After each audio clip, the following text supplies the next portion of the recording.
well. The Czech Republic is the 11th country that the NNSA has cleared out of its loose nuclear material since the president spoke in Prague 4 years ago. The last 3 countries still to go are Uzbekistan, Hungary, and Vietnam. We've already cleared some of the biggest caches from places like Kazakhstan, some of the closest caches from places like Mexico, some of the spookiest caches from places like Chile, where there was a big earthquake that hit in the middle of the operation to move the nuclear material. Oh no! Our government does this secret spy work to get rid of loose nuclear material all over the world. The idea is to stop the threat of nuclear terrorism, to eliminate the possibility of a terrorist group stealing highly enriched uranium or stealing plutonium, stealing nuclear material in order to make a weapon.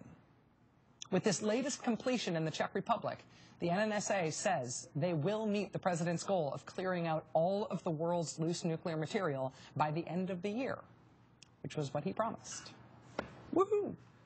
Joining us now for a reality check on how positive our nuclear feelings should be about all this right now is our nation's most plain-spoken expert on this stuff, Joe Cirincione, member of the Council on Foreign Relations and president of the Plowshares Fund, which is a global initiative that is aimed at eliminating nuclear weapons. Joe, thank you so much for being here. My pleasure, Rachel. So, you know what my reaction is. You heard it with the woo-hoo. Am I being naive to have that feeling about this news that all the nuclear material has been removed from the Czech Republic and we are actually going to get this 4-year plan done in 4 years?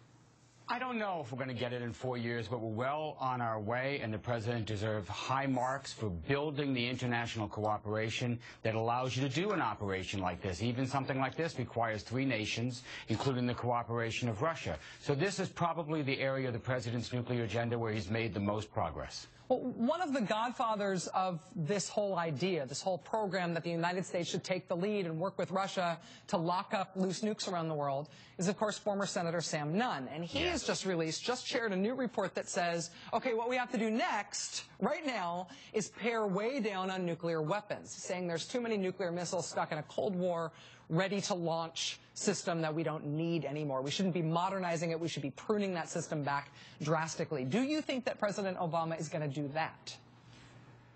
I don't know. The president deserves an A+ for his vision, for his drive, for his commitment to this goal.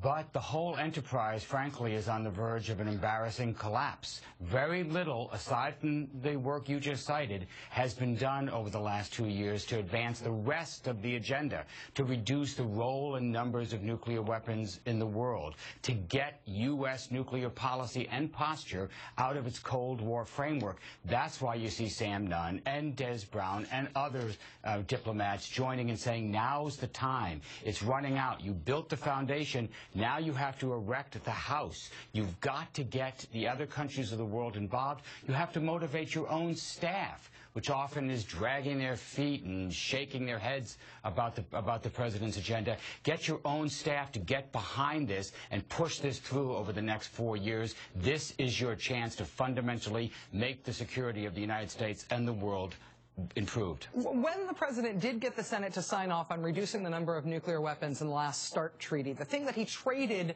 Senate Republicans in exchange for them signing on to that was tons and tons and tons of money to modernize our nuclear weapons infrastructure. I wondered, with the whole sequester nightmare and the way that played out over defense funding in particular, if maybe the Republicans might actually soften up on that and decide that they don't want to spend billions on that modernization process for something that people think we'll never use. Did that change at all?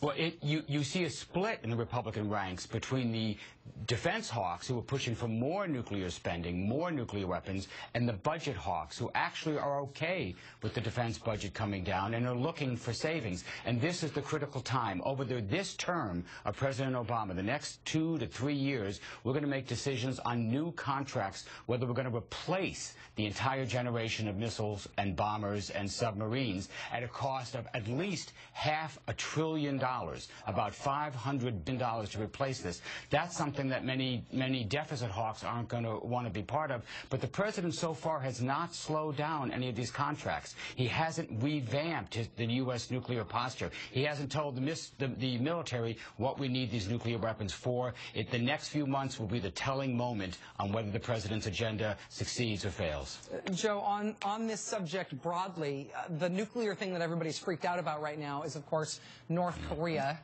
threatening nuclear war and threatening just war on both South Korea and on us and whoever else they can get in their sights. North Korean bluster is very hard to tell from North Korean crazy. But on the nuclear side of this specifically, do you feel like there's reason to worry?